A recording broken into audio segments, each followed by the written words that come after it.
दिवाळी म्हटली म्हणजेच लक्ष्मीपूजन या गोष्टी आल्या। तर लक्ष्मीपूजनाच्या दिवशी ना आपण काय करतो तो म्हणजे लक्ष्मीच्या स्वरूपामध्ये झाडू पूजत असतो।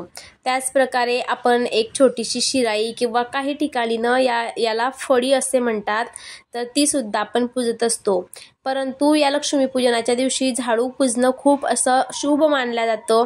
परंतु नेमकं ती शिराई जी आहे किंवा झाडू आहे तर आपल्याला केव्हा आणायचं आहे, कोणत्या महत्त्वाच्या दिवशी आणायचं आहे आणि त्याचं महत्त्व काय आहे तर ते मी तुम्हाला पुढे व्हिडिओमध्ये सांगणारच आहे। तर झाडू हा आपल्याला एका विशिष्ट दिवशीच आणायचा आहे। तर तो म्हणजे दिवस कोणता तर धनत्रयोदशीच्या दिवशी आणायचा आहे। तर झाडू हा इतका महत्त्वाचा आहे या धनलक्ष्मी पूजेमध्ये। तर आपल्याला ह्या झाडूची अत्यंत विधीपूर्वक अशी पूजा करायची आहे। त्यानंतर झाडूने आपण घरातील केर कचरा सर्व काढत असतो। तर त्याबरोबरच घरातील जी काही निगेटिव्हिटी आहे तर ती बाहेर पडत असते आणि ज्या ठिकाणी स्वच्छता असली तर त्या ठिकाणी लक्ष्मी नक्कीच वास करत असते। तर या झाडूमुळे आपल्या घरातली दारिद्र्य त्यानंतर घाण सर्व जी आहे तर ती निघून जात असते। म्हणून हा झाडू जो आहे तर तो आपल्या सर्वांसाठीच उपयुक्त असा आहे।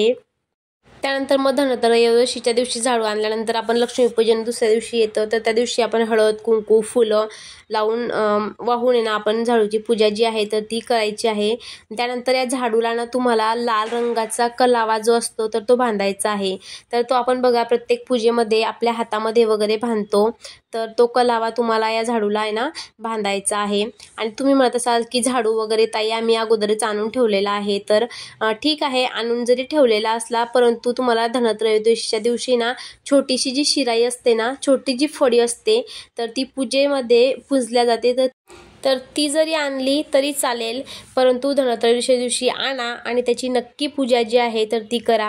त्यानंतर ना मग एखादी गोष्ट आणल्यानंतर त्याचा काहीतरी उपयोग पण झाला पाहिजे, तर तो सुद्धा मी तुम्हाला सांगेल। तर तुम्ही म्हणाल छोटीशी फळी आहे आणि त्याचा काय उपयोग होणार, तर बघा छोटीशी जी फळी आहे तर ती आपल्याला पूजा म्हणूनच आपण पूजतो। तर मग आपल्याला ते देवघरातली किंवा देवघरातली जे छोटे मोठे घाण असते तर ती घाण झाडण्यासाठी सुद्धा त्या छोट्याशा फळीचा उपयोग जो आहे तर तो होऊ शकतो। त्यानंतर डायनिंग टेबलवर बघा आपण असं झाडू वगैरे शकत नाही मोठ्या झाडूने, तर तिथल्या तिथं आपण त्या छोट्याशा फळीने जे काही अन्न पडलेलं असतं तर ते सुद्धा त्या फळीने स्वच्छ करू शकतो। छोटे बारीक सारीक जे काणे कोपरे असतात घरातले तर ते सुद्धा आपण त्या छोट्याशा फळीने झाडू शकतो, आवरू शकतो। तर म्हणजे जर तुम्ही ती छोटीशी जर शिराई आणली तर त्याचं तुम्हाला कुठेच नुकसान नाही आहे, त्याचा तुम्हाला उपयुक्त फायदा जो आहे तर तो होणारच आहे। आणि झाडूला कलावा बांधूनच मग तुम्हाला झाडू जो आहे तर तो वापरायचा आहे। आणि धनत्रयोदशीच्या दिवशी बघा कोणी भांडे घेते, कोणी सोनं घेते, कोणी काही मोठ्या गोष्टींची खरेदी करत असते। परंतु आपण जर नाही काही करू शकलो तर छोटीशी जी काही लक्ष्मी आहे तर ती आपल्याला घरामध्ये नक्कीच आणायची आहे आणि तिला पूजा करायची आहे। त्यानंतर झाडू ना वास्तुशास्त्रानुसार कुठे ठेवावा, तर झाडू देवघरामध्ये अजिबात ठेवायचा नाही आहे आणि बेडरूममध्ये सुद्धा ठेवायचा नाही। त्यानंतर झाडू कोणत्या दिशेला ठेवावा आणि झाडू जो आहे ना तर तुम्ही ना म्हणजे उत्तर दक्षिण किंवा दक्षिण दिशेच्या कोपऱ्यामध्ये ठेवायचा आहे। आणि दक्षिण आणि पूर्व दिशेचा जो कोपरा असतो तर त्या साईडला सुद्धा तुम्ही झाडू जो आहे तर तो ठेवायचा नाहीये। त्यानंतर झाडू उभा कधीच ठेवायचा नाहीये, झाडूला नेहमी असं झोकवून ठेवायचा असतो। त्यानंतर झाडूला आहे ना चुकून पण असा स्पर्श वगैरे जरी झाला तरी आपल्याला आपले जे मोठे आहे वृद्ध तर ते सांगायचे बघा की पाय पडून घे। तर मग कधीच म्हणजे झाडूला लात लागेल अशा ठिकाणी, पाय लागेल अशा ठिकाणी ठेवायचं नाही आहे। कारण मग कसं आहे आपण त्या लक्ष्मीला जर लात लागली आपली, पाय लागला तर आपल्या आयुष्यात खरंच अडथळे जे आहे तर ते येत असतात। कारण झाडू हा ऐश्वर्य आणि धनसंपत्तीचे ना प्रतीक आहे। त्यानंतर बघा समजा असं घरामध्ये काही वेळेस आहे ना जर आपल्याला राग वगैरे आला तर आपण जो राग आहे तर तो संताप जो आहे तर तो त्या झाडूवर काढत असतो। लगेच झाडू आहे तर तो लगेच असा फेकून देतो। किंवा लहान मुलं एखाद्या वेळेस ऐकत नसेल तर काही स्त्रियांना समजा सवय असते तर आपण त्या झाडूनेच मुलांना आहे ना मारत असतो। तर म्हणजे असं त्याच्यामुळे काय होतं ना, लक्ष्मीचा अनादर जो आहे तर तो होत असतो. आपण झाडू जो आहे तर तो डायरेक्ट फेकून देतो. एक प्रकारचं झाडू फेकणं म्हणजे काय, तर लक्ष्मी फेकणं आहे. तर त्या लक्ष्मीचा एकदा अनादर झाला ना, मग आपल्याकडे लक्ष्मी जी आहे तर ती टिकत नाही. तेवढ्यासाठीच आपण आहे ना, ह्या झाडू बाबतीच्या ज्या काही गोष्टी आहे तर त्यांची नक्कीच काळजी जी आहे तर ती घ्यायची आहे.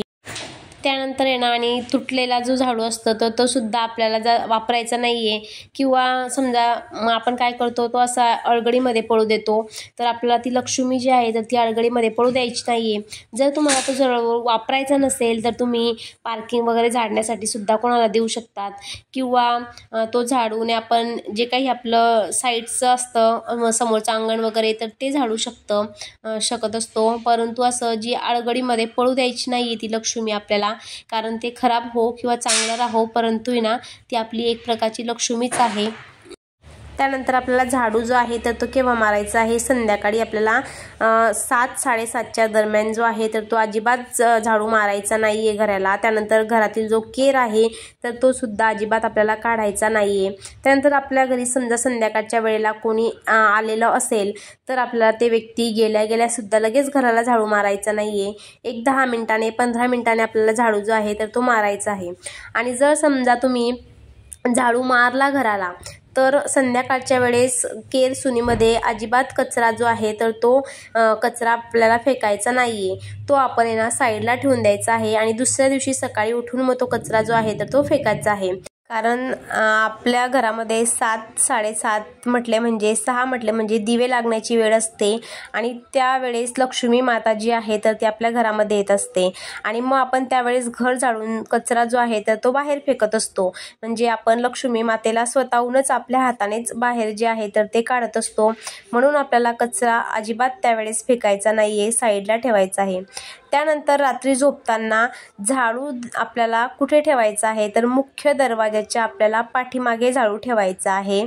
तर आपल्याला झाडू जो आहे तर मुख्य दरवाजाच्या बाहेर म्हणजे पाठीमागे का बरं ठेवायचा आहे, तर बघा रात्री 12 वाजता किंवा म्हणजे ब्रह्ममुहूर्ताच्या अगोदर 12 ते 3-4 वाजेपर्यंत आहे ना, ज्या नकारात्मक ऊर्जा किंवा नकारात्मक ज्या शक्ती असतात तर त्या आहे ना जागृत झालेल्या असतात. आणि मग आहे ना आपल्या घरामध्ये त्या शक्तीचा प्रवाह जो आहे तर तो होत असतो. आणि तेवढ्यासाठीच मग आपल्याला झाडू जो आहे तर तो मुख्य दरवाजाजवळच ठेवायचा आहे. आणि सकाळी उठल्यावर आपल्याला आपल्या उंबरठ्यावर आहे ना पाण्याचे शिपके सुद्धा मारायचे आहे. म्हणजे का बरं, की जी नकारात्मक शक्ती जी आहे तर ती नकारात्मक शक्ती आपल्या दरवाजाच्या उंबरठ्यावरूनच बाहेरच्या बाहेरच धुतली जात असते. तर अशी ही संपूर्ण जी माहिती आहे तर ती तुम्हाला कशी वाटली ती नक्की सांगा. आणि छोटासा का होईना तर झाडू जो आहे तर तो धनत्रयोदशीच्या दिवशी, धनतेरसच्या दिवशीच आणा. तर आजचा व्हिडिओ तुम्हाला कसा वाटला, माहिती कशी वाटली नक्की सांगा. आवडला असेल तर लाईक शेअर करा आणि सबस्क्राईब करायला विसरू नका. धन्यवाद.